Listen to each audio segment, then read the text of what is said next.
Mais le loyo, Olive Kalem, Olive Lembe, maman, est-ce que vous avez vraiment le courage de aller au stade?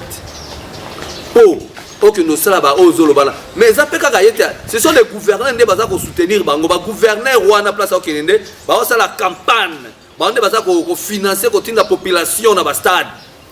Et ça, il faut livre les gouvernement bazan l'union sacrée. Bazokosa président de la République qui est bazan la carte union sacrée. Et ça, le gouverneur de la ville, le gouverneur de la province, bazan ko sensibiliser sa mobilisation. Il y a batouba qui est en olive, ba qui est dans le stade. Ce qui le bazan qui mboke kufi. Il y a olive bazoloba. Mais batuna kaka ba o ba tika ki ba on ka bazon diriger la province wana. Est-ce que Nanyango lelo na kati ba province wana o lelo Félix Tshisekedi a nommé na kati province ezaka bato batikaka ba commissaire ba bourgmestre ba na ba territorial bato kaka ba olive batikaki bangwana nde ba kabila tika nde bangwana bazo diriger. Elle pouvait regretter de dire que non. Tozo regretter mingi parce que kaka ba mibi biso to tikaka ba on a pouvoir. Président Tshisekedi a changé bango te. Ce kala ba kete lokwa to mo nango bien. Mais bazo songa na pouvoir. Bazo songa et yango na zo barozo ngande ne zando to ya mutala alali na kati ya metela a se retrouver na eza ba jeune na bango basalaka ba se préparer qui a ces gens là ni mboka wana le place zo courage ya koleka ai sa population ingratitude c'est que bango ba vota ki président Félix Batie wana ingratitude eza ya yende azande ingrat vis-à-vis na peuple congolais. Il y a aucune bêtise, ce sont des bêtises pas aucune wana. Olive Fanda tika distraction ko distrait peuple congolais. Pourquoi quelqu'un na ba province eska bazala kuna? Parce que babi que côté na zoya zalaki ah vraiment président de la République ça la remaniement. Il y a ko tika telo na ba beaucoup mais c'est tout parce que ti le loyo président Félix Tshisekedi a nommé beaucoup mais mon côté jusqu'aujourd'hui c'est que pouvoir ya Kabila batuna wana na administration bazali mais 3 ans ce que bozolo banini au lieu que yo maman livre les cartons condamné que non vraiment na regretter président Tshisekedi pourquoi zo tikelanga ba mibio biso to tikaka yango zo m'appelle perdre lelo azo sa robimisa ba drapeau pour nini parce que batuna maman bazana ndoto pezo sa ramutuna pouvoir afin ne ba lotine ndoto kwa ika tango asutu mo eza na ndoto mutu pe l'autre ndoto que l'autre ndoto bungia wana la osaka nango za bien mais tango olamuka o comprendre que ola nene.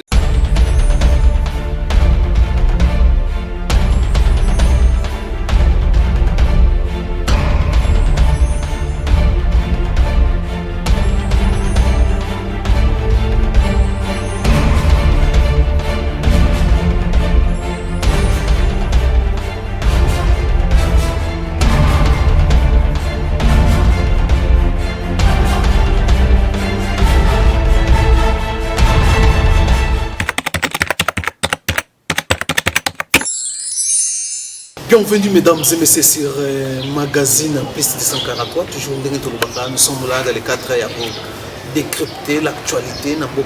Voilà encore les réels plaisirs. Il y a les membres de l'IDPS, Sylvain Loukoussa. Voilà l'actualité. Ils ont pressé quelques jours à Kinshasa. La population sur la santé à chef de l'État. Tobeta Masolo. Tobeta aussi Masolo est rentré parlementaire. Comme on a dit, il y a ministre de la justice a Sengaki Bazongisaye, mais subitement hier, Batumamoni a rentré parlementaire aussi longtemps que Bandarozela Azonga aye pourquoi aye Kosalani parce que Asalaki adhésion à l'union sacrée. Il y a une union sacrée va protéger. Voilà, Tobeta Masolo la justice, bonne justice, les états pour la Namboka la Bissou. Les actes parmi les points d'actualité où tu es là. Na moi Namboka, membre de l'IDPS, Sylvain Loukoussa, où tu es tout à l'heure. En tout cas, avant tout, Bandanaye, ouais, monsieur Ousmane, journaliste international. Voilà, alors les autres nous mettons ma solo et actualité avant tout mettons ma solo et actualité. Tu mets tous en anglais, on met un peu expliquer aujourd'hui comment ils ont l'IDPS ces derniers temps, c'est comme si la machine, IDPS la machine politique, mais c'est comme si il y a inexistence, il y a IDPS. Dans le moment où, surtout au moment d'un moment crucial, le moment où il fallait déjà se positionner pour préparer les élections il y a 2023. Mais tout le monde, c'est comme si IDPS, les gens qui existaient sous souveraineté. Kaboun, accueilli, mais le problème c'est comme si on continue à IDPS. Les amis. Bon, vraiment pour l'IDPS, c'est parti dans l'ail. Et là, on a vraiment une autorité. Na autorité morale na IDPS il y a mon chef de l'État il y a comme on a non ata armée ceux qui est oumeli ça la recrutement ya sika on a cause ba jeunes gens ba o ba pour renforcer armée IDPS ti lelo oyo ba zo recruter ba douter c'est ça le problème recrutement zalité batiki ba lié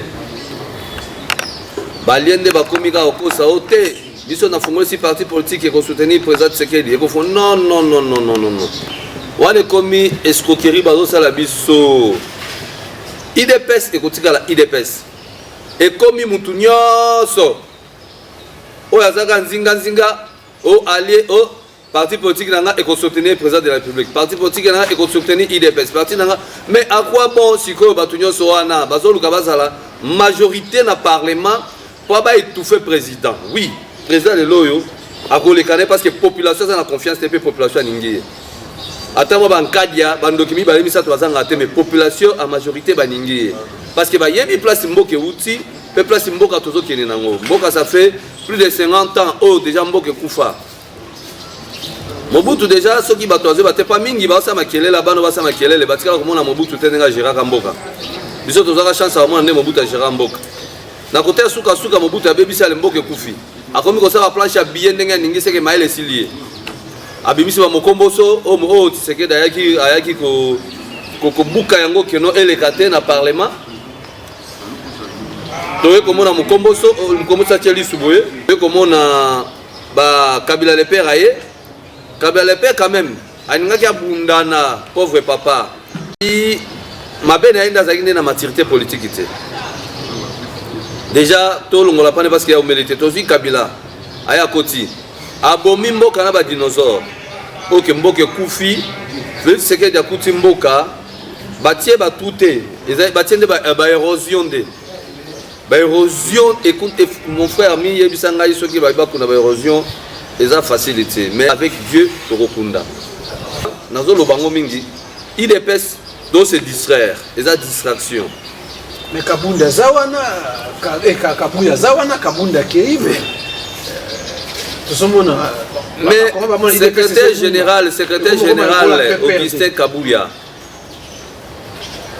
Voilà, et le ça peut peut-être aux appels à la distraction. Aux la carte de distraction. Mais IDPS, ils ont ça la recrutement. IDPS, ils ont recruté. Na ba province to tamla IDPS azo recruter kaka boya kalana ndenge ba chaka makelele bazo wela na ka pouvoir déjà ba division na kati ba ke kotia IDPS ya ba piège na chaque province ko ba ki 2 al po ba mbrier ba na ba mbrier mana ale mi yibi abalie mususu bazo bima bazo recruter ba oyo ya IDPS kaka wana bazo ko sa la parti politique on a biso tuza ba lia IDPS to soutenir président bino ndem to décevoir bango bo pesi bo pe ba combattant misala te misala ba pesi ba ta famille na bino. Non, il est pesi bango et boy ko pesa ba combattant ni misalate. Mais le mal ane que ba ministre o to sangena bango ba allié. Bango wana bazo tiaka ba ndeko na bango na misala. Mais ce n'est pas ça. Et bazo tiaka ko ba to parti politique na mona musala. Tu comprends? Bazo tiaka ba DG ya bango pa ba soutenir ba parti politique na bango. Je connais na kati ya ba institution ya l'état mingeza bo baza ba DG. Bazo soutenir kaka ba parti politique na bango. Net indeko oyo ngai je ne marche pas des mots hein. Sauf hôtel on a portefeuille. Ceux qui battent au DG, aux à côté à Badi, aux oninga kaka, ba DG wana allez, ba directeur nyo sa pour ta fonction pose la fonction, il faut tout en partir à Badi. Parce que nyo so wana IDPS azomona yango te. So IDPS boza distrait nani, boza nani, boza mona yango te sikoyo. Vous avez une distraction. Distraction, c'est-à-dire que les conduits sont sur place, ils sont liboso wana. on est bazar distrait pe même bakonzi ata balobakeno batia bato na misala botia combattre baki olukaluka bana na bango ana église bandeko na bango baki otia mais c'est quoi ça tobundaki liti eza teke pa totika bamosusu bayana bafanda banda otia bandeko na bango na misala ndeko na bando betane dame na sita ibaki ne loko moko teleka mwa liti yango pe bango ndeka bando kofinga IDPS yango bokasi no oza pouvoir mais lelo bango na bakomi o biso IDPS non Augustin Kabouya je te dis la vérité soko moni ozo kokali sous te place wana yo moko kende senga démission IDPS kutu ermo démission basala ate babengana na bango ou bien yo moko sengi démission bi kenazo kokate parce que c'est pas facile si le long ngaza na ba mécha ko sakana te parce que nazo mona IDPS on dirait ezoyo kanate on dirait que ndokundama ba liende bazo bimaka oh ba li o ya ko bimaka na IDPS mo pazio na bo risque boza na majorité justement et là bazo me mabiso eza pas tous en majorité président leka pas en majorité ne ko bima ba to ba bimi na majorité ale ba ko coincer président pas bazo premier ministre alors bazo poste premier ministre pas coincer ka président mais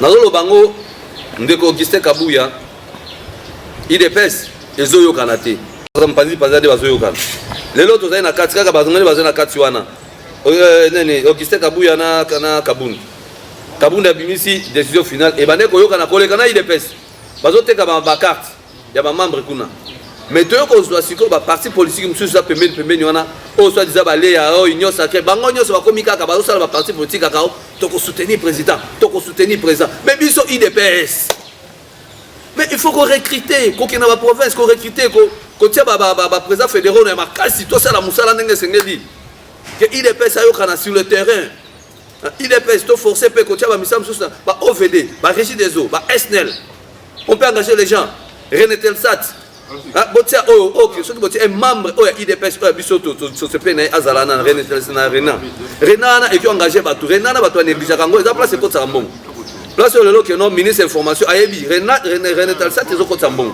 bazo étouffer en on dirait le comment ezate Nena zande komonde ko Alain oyo azaka ingénieur ala tungisaka pe be bacha tana René Telsat tana acha ba combattre na musala so ba chepe le PDG place na ko za pe bien za pe mabeta mais de toutes les façons pour IDPS papa élection minitité élection ngongate na sana IDPS donc IDPS yo soko accuser Augustin Kabouya oui oyo ba tiko tsaye secrétaire général azoko ka eloko te oui moi de ma part c'est comme si Augustin Kabouya ameli pe mazo mela pe mazo ko pas sur le rasala te parce que IDPS ezo kanate IDPS na province ezo kanate et ngo baka te ke yeso ka kitikuna te il fallait IDPS abando sa recrutement et ba nouveau membre à Sika tout monde ba nouveau membre peut tout ça ba action le lo so ba PDG so ki le lo so ma PPR da so bi magana ndia zo lo ba parce que le lo plupart ba PDG ba za ya bango on a plus de 95% ya PPR de kaka ba za kuna 5% peut-être pour ça nommer bon voilà ce que bando quitté ba zo flouer ka position non Zela bah c'est non Zela obimisaka ka boyimala moko miyibi bandoki siko tempeza ko deka voilà alors dans l'intolo bela l'actualité autour il y a ba spéculation il y a Tshisekedi ba zo souhaiter mort ya Tshisekedi ba zo ko souhaiter Tshisekedi a déclaré une incompatibilité parce que bah, ça l'opération malgré son intervention lors du dernier conseil des ministres papier lobika carrière ou azaki na ambassade ya Belgique bazoboya kondima au président de la République basaleka opération ya motema président de la République akoki kokufa nayebi te bato abosani l'essentiel oyo ya mboka toyoko disete makambo ya mboka koma yo ozomona bakanisa bandeko nyonso baza kosouhaite malheur ekomela Tshisekedi bon soki lelo bato bazosouhaite liwa ya Félix Tshisekedi c'est pas un problème eza rêve na bango mais bayebaki rêve wana bao barende bapapa na bango seke bapapa na bango nde bati babongisa nde baserkei mpona bapapa na bango mais à lui Nzambe mission atindaki asala na kati ya Congo nana kokisi yango te il faut réaliser mission na ye ya kotia Congo na kimia ya kozongisa Congo na nzela ata lelo tozosimba te difficulté bon ezomba bana Israël ta bakataka na pa bakende na Egypte bana il y a Israël, il y a Égypte, ça va nous qui na bana Israël ta wakena Égypte, bazoka moi ba difficulté mon anzela. Ba difficulté ngo zaka yango oyo et puis liboso na biso abonner ezali, bolamo ezali pour le peuple congolais. Vraiment mokonza mboka za na souci ya ba congolais mingi. Yango moni alingi ba congolais mingi, yango penza mbabi aumela. Azana eli bendete, azana e kayute na se amai, aza pierre te na se amai te. Mais nzamba lobi aumela. Ceux qui va bouler que non, il y a d'ailleurs. Bon, moi quand bino bato biga d'ailleurs wana. Bon moi parce que mi connais na famille na bino ne bato zo landa na ko mi traite ne bato d'ailleurs. Bon regretter bon c'est na pardon baté. Pour na nzambe to limbisa biso parce que to lobaki mabe likolo ya mwana na yo. Fait c'est que dans le seul présent au yazwi mboka Congo atika na mboka nzambe pour la sabolingo na e vis-à-vis na nzambe. Et là bo bundisa e mais bo bundisa nzambe. Ole bo bundisa e biso na bino to sangana to raisonner à venir à Congo ndeni Congo biso que développer ndeni Congo biso que ça bien ndeni Congo biso ko tsakimi ya bitumba ndeni Congo biso bato aki ko lia ndeni ki ko développer mais ensemble avec lui aussi parce que bon bazo lelo bazo luka ba midi 14h wana c'est sûr que nos frères au baza limbundu ya mutema mabe mingi akufa bon bazo akufa mais liwa mutu ba lukila ba bongo président gabonais ba lukila liwa mbala bonais est-ce que dai yo na kuta zo ko tambola te ba garde ko ba simba kae na beki na zo bunda nango mais ala candidat présidentiel troisième mandat ali candidat na beki na zo bunda nango tete zo tatabana nango wana pour nini ya profiter ka Félix Tshisekedi doit na bonne santé akufa papa omoni ata musa pese salo cramp OK na poto mundela ko latso bilatsa la tsala tspa ayeba Keni, à part malade, mundele fa lati sa bilata c'est pas ayeba. A checker onyoso. OK ça mundele que non na douleur musapia ezana na musapia te munda habité. Yo la taka ba casque. Akola tsondenga ningi. C'est normal parce que biso awa dans le comité mais ezasa nango maison de cher. Mais avec Félix Tshisekedi bo pito abongo ko yana ngokaka c'est pas un problème. Est-ce que Félix Tshisekedi base là ya koya? Ah, akoya avec force. Azali aza bonne santé. Ah, très bonne santé. Aza bien. Voilà. Alors on va mettre une santé pour nous. Il y a vraiment un bon santé. Aza bien. Mon condamné a joué bon se planer, bon se planer. Kabino ba bli kundu so qui dit pour ça pour n'inga kete problème était. Si mo so botu bela ka nzambe amona bino. Ba bimbo ke se simba. Tembo ke se simba. Tiamo ba comme on va moi kutu pour éviter à tricher le babi ba azo poser préparer pour tricher pour IDPS senior IDPS ma kabino so IDPS moi comme babi moi je suis ta kufani ka pour ma kabino ça la bien. Et là, tu sais, tu vas bangande. Ah, jamais. Si tu vas bangater, tu vas faire ce que c'est mandat normal. So comme te makele, parce que commencer la campagne déjà, on va que na stade, ba que ça ba meeting. Ba que lo ba kuna, baso banga, ba bangate. Baza assurera que non, fait ce que de frapper ne bango. So mon asko ndeni ni hamboke ko changer. Projet ko tonga cité ki tokwana, abosa na motezali. Ezali ba tonga ville sika ezali. Quand les Sénégal va sali, les pays étrangers, Angola va sali, Tokotonga ville. Et c'est que Daza, Azobunda Napona, peuple congolais aussi ça n'a pas autre bunda bunda. Ça la promesse en Zala, les Simbaté, promesse, la cause va congolais, la congolais, va se retrouver. C'est le seul ambition qui va ministre Avali, tous en Abango, va comprendre le basalate. La ministre économie n'a pas de ministre économie na fouter. Akina Kosomba 27 000 tonnes ya mbisi na kati ya mai mbisi asaka na yo ki osombi déjà o mbisi na sombi yo mbisi na kati ya mai osaka na osombi luka so ba bateau de pêche ezate amoni gaza bloqué oh papa mo kenda amoni gaza bloqué ati asombi sombi ba tomson rapide na Namibie kuna aye na ngona masuwa wa noki ah oui ba mbisi ko mikoya et comme pe na matadi allez ba remoke allez mbisi moye koma na ba cheminango na Kinshasa ezate ale mbisi poli babwaki na mai baye barate ha babwaka mbisi babwaka papa yango ba congolais baliaka une semaine ondambo ezaki yao baya kaka na ndambo ba fete batelengani en tout cas bino ba msusu bozo la ki ministre nyonso wana fait c'est que n'importe quoi la redevable devant justement nyonso ba zongela ka président yango ke bila fait c'est que de comme bulu nzoka siko ba lie wana ya biso lokuta nde bazo mema biso na ba aventure wana Balié, toluka ki tosala na bino musala. Mais parce que au lieu de ça, pour aider population, pour aider chef de l'État, mais bino bozo ça pour na mabumu na bino, pour ça pour na ba poche, pour na ba famille na bino. Mais boy ba que justice quand bino, si vous croyez que justice au kaka o ya bino kaka o, bochaka tchaka ba o magistrat miyibi ole boyo kanano miyibi justice wana kande o kangabino faites tout ce que vous pouvez faire mais vous allez arrêter boka sate batika bino ka batika ba konga batika ba mususu oyo ba ko kangabino kaka. Voilà, alors parlons rapidement na makabotali justice à Congo yo motu ko borda comment justice tambula yo somona justice on ndenge nini oui ba konga lo to mona ke na raté parlementaire aye au ministre justice mo kasenga ki ba retourner na prison à Makala pour façon ba libérer ba ministre la kezaki na nzela moko ya kimulibi toloba.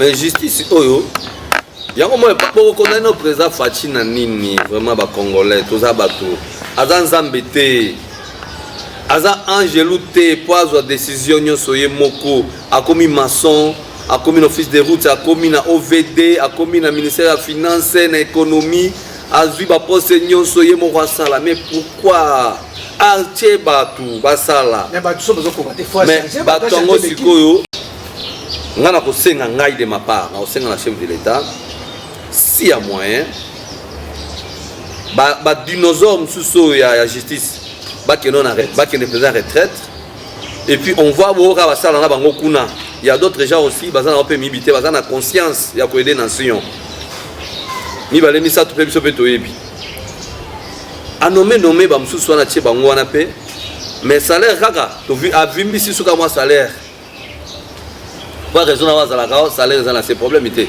ba vimbi si loka moi salaire parce que bo sala musala na ndenge sengeli parce que là on peut pesa ba mutu makasi parce que bakanga bango te ba pesa ma bazana comité de discipline na bango pe kaka ya moyibi pe kaka ye magistrat akiko traiter faux dossier à celle ba faux jugement abimisi ba faux jugement à quoi ici on a raison allez ceux qui baké kuna ba sambi ba moni ba fêter yaka bakangi ba sanctionner ata 1 mois de sanction, mais il y a assez déjà dossier à détruire des abattus, à détourner $1 million, à ça qui est, mais bah même la sanction après 1 mois, 2 semaines, bah on ici dans Moussala, parce que quand on va continuer comme ça va bêtise wana.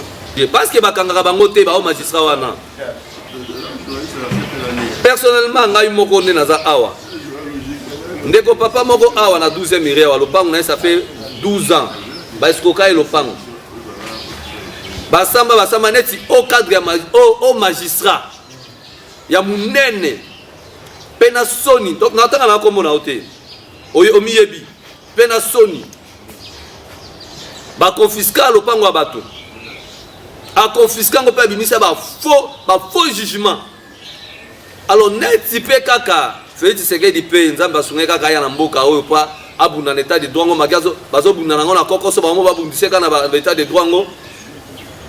Mais souka ba magistrat oyo baza conscient ya kosela pe ya ko aider chef de l'état na état de droit bango nyonso babi non dossier oyo bat memi na matadi bazongi si boye bakebo babi non eza ya papa oyo papa motuta mukolo lopango mais de ma grande surprise ndoki wana kaka ya au cadre magistrat au magistrat wana azana kati ya ba billet belé ya ba détournement ba mapango ba ba expolier ba mapango ba tebele mais boza na chance ya kozala wana mais bozo des chefs de l'état te ceux qui musana ceux qui ba magistrat ba samsa abenga kazo intimider ba magistrat misala bango ngo wana parce que entre bango na ba dinosaure ba bi que non il faut protéger non ceux qui parlent de dégrepir batu ezala ba musu inspecteur musu bazo ya ba na ba 4e mi batini kene kata ba batika ko dégrepir mais ce n'est pas ça. Comment est-ce que nous allons aider les chefs de l'État? Donc, justice à Congo, ça n'a pas boité. Non, non, le fandité. Batamité, ma bébé, il faut aménager encore. Ok, il y a un la population pour comprendre les binomo que non, chef de l'État a zobundane na bandoki. Après, si on confiance, c'est quoi que mon sang tout ndoki. Alors, il y a peut-être inspiré une inspiration, nous avons inspiré Katinae à la solution. Bon, tu ne sais pas noter. Peuple te recèpe la biso na bino. Mais la justice, vous avez des présidents de la République. Justice, vous avez des présidents de la République. Parce que justice, c'est une fondation. Mais ceux qui fondation, les autres ont mamabé, mboke komatate. Ceux qui justice, vraiment fondation, fani bien. En tout cas, mboke tombwami. Mboke après tombwama, c'est la seule institution qui tombe la mboka, et c'est la justice. Justice, je vais vous demander, aider les chefs de l'État, on a état de droit on a besoin et fanda. Voilà, alors toujours cité déjà. Alors parlons rapidement par rapport au Onyo Sotiko Bawa, il y a vraiment population qui souffrir. Donc comme on a même l'ancien première dame a commis que ça la campagne, il y a que le Congo va souffrir, Congo et le marché de Congo va souffrir, les gens vont souffrir le pouvoir. Ndoto pezo saka mutu na pouvoir afin ne baloti ne ndoto kwa hiyo natanga wasutu mwa iza na ndoto mutu pe lota na ndoto ke lota ndoto bungia wana la osaka nango za bien mais tango olamuka o comprendre que ola nene toko ce que vous comprenez c'est que ba ndoto wana eza ka bolive bazolo takeno bale na mambetu mwa lix mais tango fungula misu yemo ko se retrouver que za ne toko batika ko distraire peuple congolais yango peuple congolais yango tobosa na kadoki bendeni pouvoir oya aner a souffrir bato acha bato na mabulu botu na major Milambwe bakanga e kraka sima mu Congo et pas bakale pendant 3 mois alala na kraka asumbaka na kraka azaki ye moko te bazaki mo ebele na kati wana lelo eloko wana Félix Tshisekedi aboyi pouvoir wana na aner torture aboyi o kanga mtoko interpeller mais yokai pas de torture pouvoir oyo lelo yo ya Martin ya nene ya Martin manene matungulu o baboma toyebi matungulu baboma ke po nini azuli banga abami na cortège peut-être pas ala kisa mokonzi ya mboka keno naza na besoin to solola mais matungulu bazwa ye baboma ye c'est ça aussi le problème totali Shebea azali na ba vérité mo ebele ya kolobela na niveau ya droit de l'homme bakangi Shebea babomie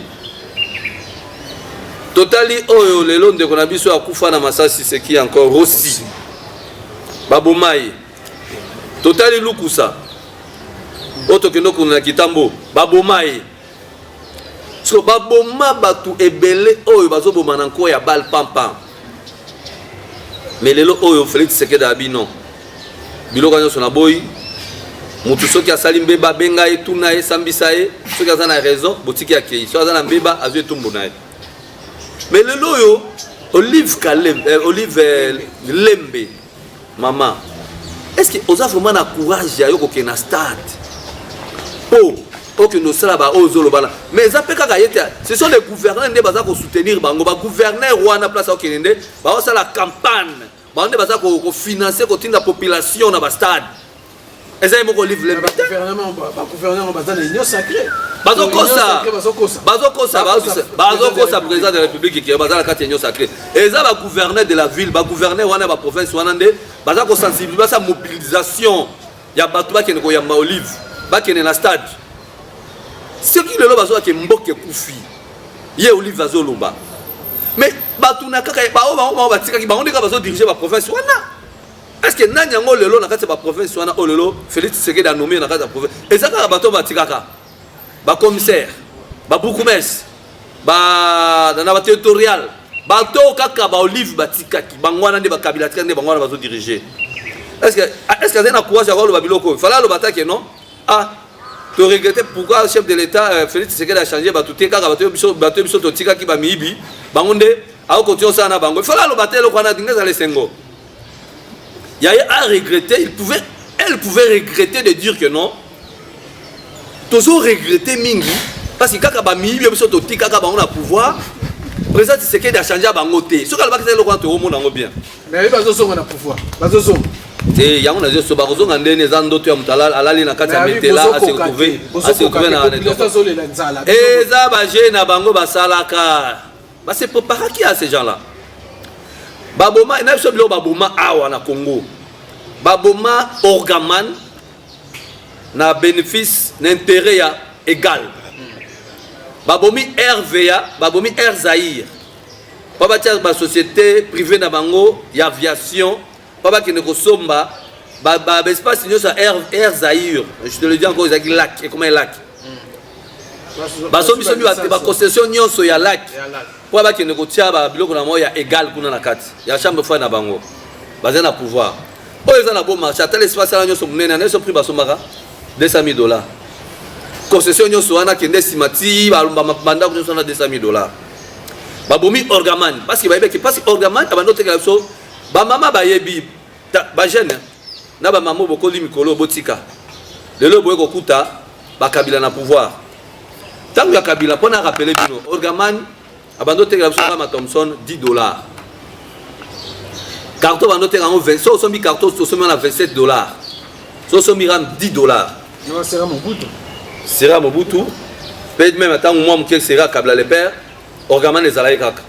Mais Kabila aïko pour bon na question Olive Angwa ningi bino. So bon na keno Kabila ningi bino.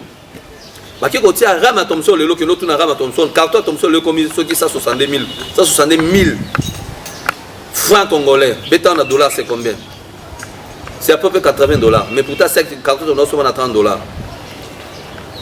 Abomi yango babomi Orgaman mutu abomi Orgaman eza Olive Lembe kaka obomoni yake na stade wana o gouverneur a aidé pour atonsa mais kotonsa stade wana ndenge zaki ba espèce bato mboka ne mobilisation ba tchétché babisi tolongo wana toye kozwa RNN toye kozwa nini o ya cigarette tabaza wa mais yango tabak babomi tabak ngo mutu abomi yango nani c'est leki ya nani ya Kabila oseki Zoé Zoya sombi taba Congo atinango na Kenya ekufi awa nyoso ka souci ke ba Congolais ba comme ba chômeur ba mona ke non ceux qui bazaka ka bien ba alia ba ndobi mananzela ba na ofinga finga so vome bo ma ba société pa bazana nzala ba souffrir bola nanga bien Orgaman Olive Lembe abomi yango batie égal yango pe sikoyo stratégie miko ba kangi bazo ninga société côté capable que ba taxe ndoka bango nde bafuta ba taxe te à l'état mbula na mbula.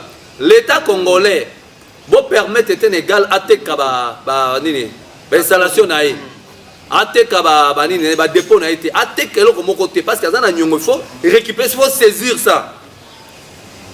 Alors ceux qui vont saisir en haut et vont permettre à opérateur congolais à récupérer en haut, tout le bénéfice de l'économie du peuple. Nous prenons tous ces dépôts là.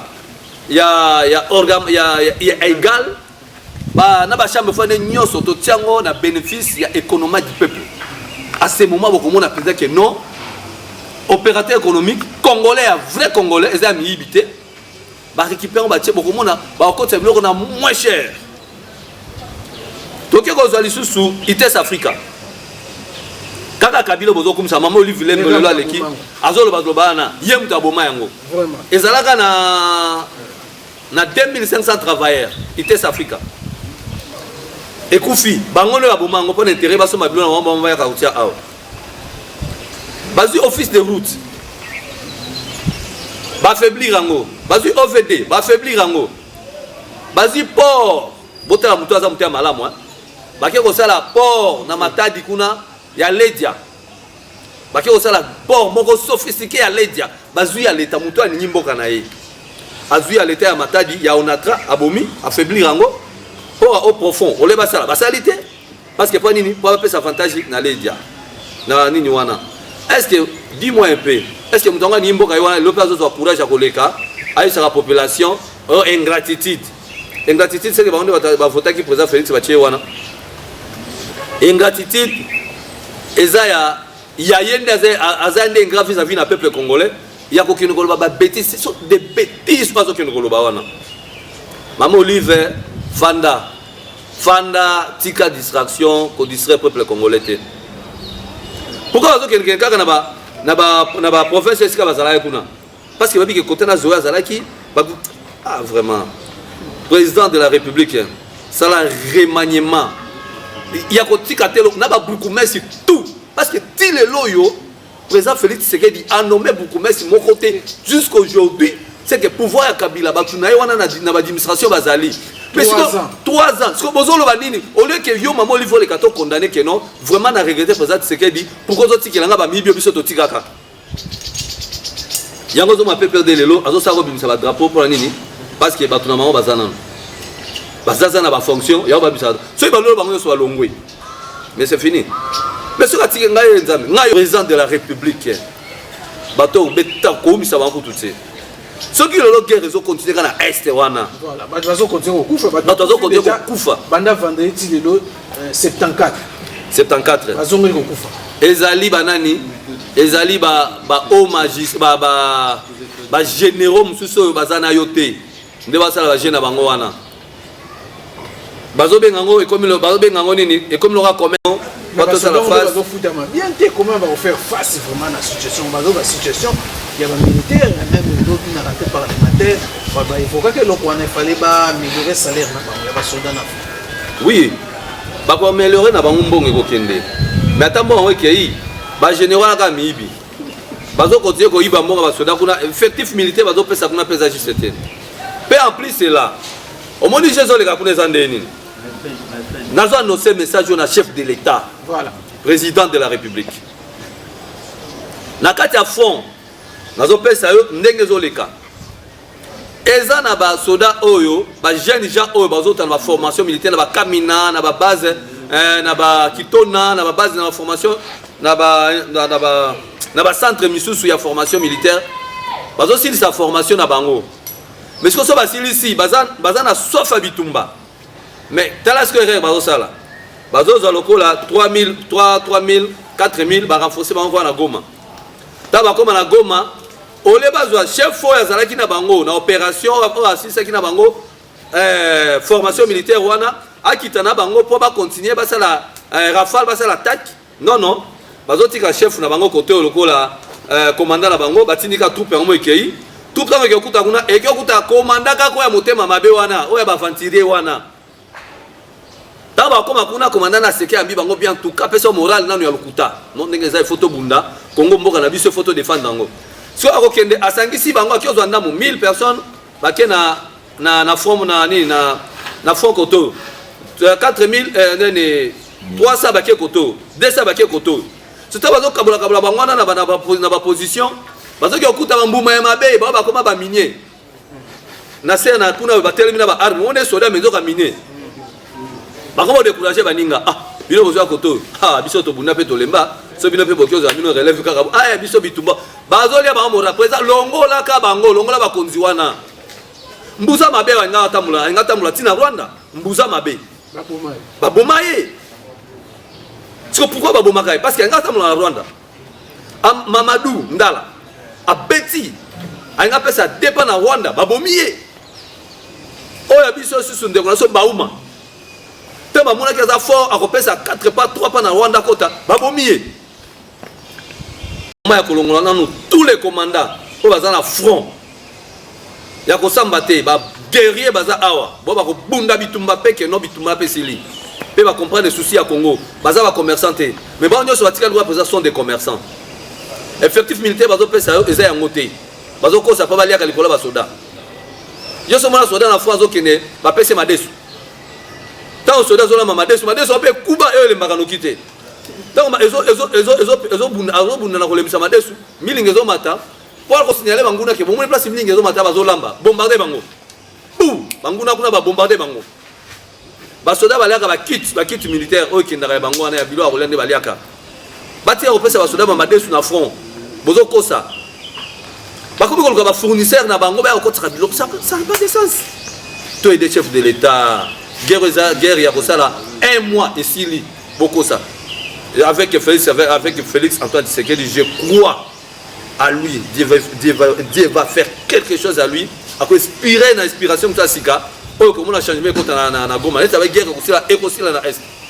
Voilà mesdames et messieurs, ça ne finit par ici. Merci à vous avez tellement ébélé Rwanda Bisso. Pour une prochaine numéro bye bye.